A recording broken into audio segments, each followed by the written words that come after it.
Nintendo has just dropped their financial report for fiscal year 24 to 25, and while most of it is corporate fluff, which is to be expected, buried in there are some details that should have every gamer raising an eyebrow like Dwayne "The Rock" Johnson or flipping a table. Let's start with the obvious. Switch 1 sales, they're down. Hardware, it's down. Software, it's down. Digital sales, guess what? Also down. Mobile businesses, you guessed it, all down. Basically, the house is on fire, and Nintendo's smiling through the smoke because, surprise, it's a transition year. They're not worried about it. The translation, we're not doing great, but trust us, big things are coming eventually because guess what? The Switch 2 is out in the next month. They're not worried about it. It's going to sell like hotcakes. It's going to save the business. Save the business. DSP gaming style, right? So, here's the real story. They're expecting to sell 15 million Switch 2 consoles and 45 million units of software from 2025 to 2026. And that's not me guessing. These are Nintendo's own projections if you look at their financial report and their statements. And to be honest, this is pretty conservative if you ask me, especially considering the hype and the potential pre-order demand behind the Switch 2. I mean, look how fast they came and went. It was almost impossible to even order on their website. I had to go around on the app and get me a basic bundle. And maybe they're playing it safe because, inflation, there's global instability, people are cutting back on spending just in general, normal video game industry type of things. But the juiciest bit is Nintendo's forecasting a pretty substantial profit, like billions of profit. I think around 2 billion USD. That's billion with a B, guys. And here's where it gets all spicy. All of this is before they potentially even jack up the price of the Switch 2, which, surprise, surprise, that's going to happen, guys. Xbox just did it. They raised all the prices of their Xbox consoles, which is ridiculous. PlayStation's not far behind, mark my words on that. And the Switch 2 will probably get another price increase. You could almost bet your bottom dollar on that. And why? Tariffs, right?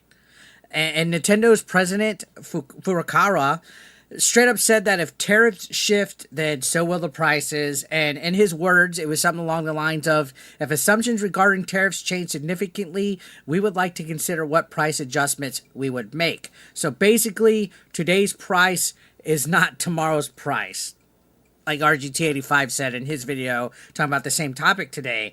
So, yeah, that price is probably not going to be going down. This isn't 2005. Remember where consoles would get cheaper with time? When the mid-gen console would come out, the original base model would get lower. When the next console would come out, everything would drop. No. The Switch, did you know, guys, the Switch OG didn't even get one single price drop at all? And that whole 8-year lifespan, the OG Switch did not get a price drop. Even with the Switch 2 coming out, there still hasn't been a price drop for the OG Switch. That is wild. I remember when consoles would drop in price the next time the next gen console came out for it. And so consoles don't get cheaper with time anymore, guys. Welcome to the new era where games are costing $70 to $80 standard. Consoles don't drop in price, and companies just casually float the idea of charging more, right? Just because they honestly can. Tariffs are the excuse, but let's be honest, everything is fucked. It's not just Orange Man bad at this point.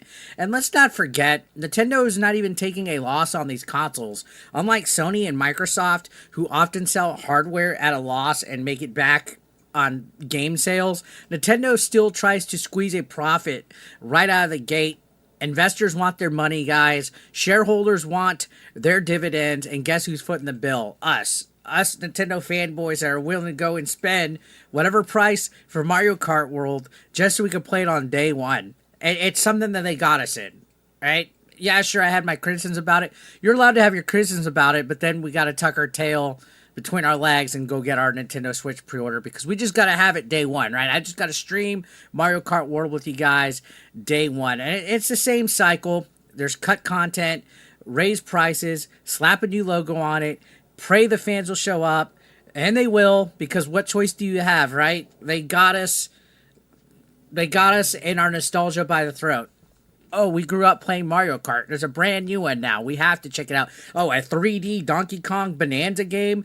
We haven't had a 3D Donkey Kong since the N64 or whatever. You know what I mean? It's Nintendo's got us. And they're the top dog. They don't have the third party or the, wild exclusives like PlayStation 4 did or whatever. But with the Switch 2 coming out, all the little down hardware sales, down game sales, all that, everything that's down, it's going to pop right back up. They know what they're doing.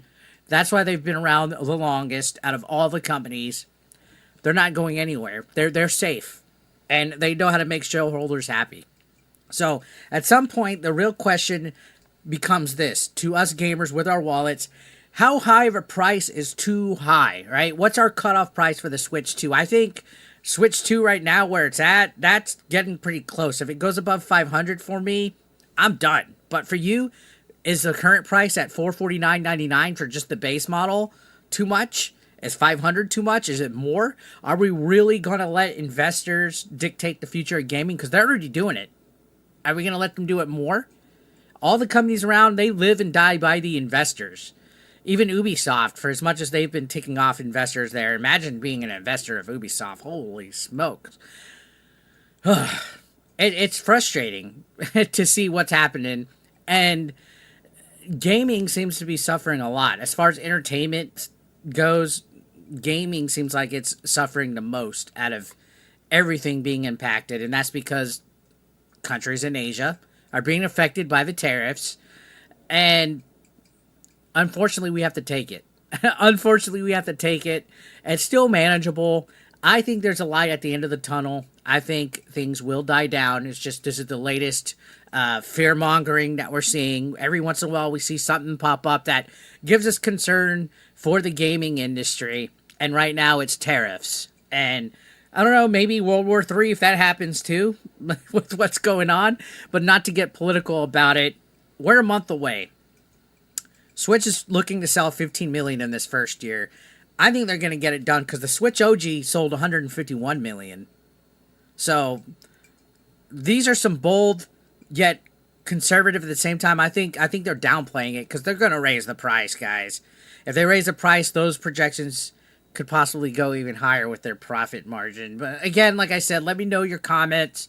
What's your breaking point for console prices? Not even just the Switch. I think the Xbox price increase is garbage. I'm like glad I got my Xbox back in 2020. A 5-year console being raised that much? Yikes. Does this make you want to buy early? Buy the launch week? I know it's going to be almost hard to get a day one Switch 2, but do you want to buy it early before they jack the prices up? Or are you already tapped out? You're already like, yeah, I'm going to wait. Because I think if we wait too long, we're going to end up spending more. So, yeah, let me know your thoughts in the comments. As always, like the video, comment, subscribe. We're on the way to 100,000 subscribers, guys. Hit that bell for notifications before, I guess, Nintendo, like RGT said, finds a way to charge for that too. So, I'll see you on the next one, guys. Thank you for watching.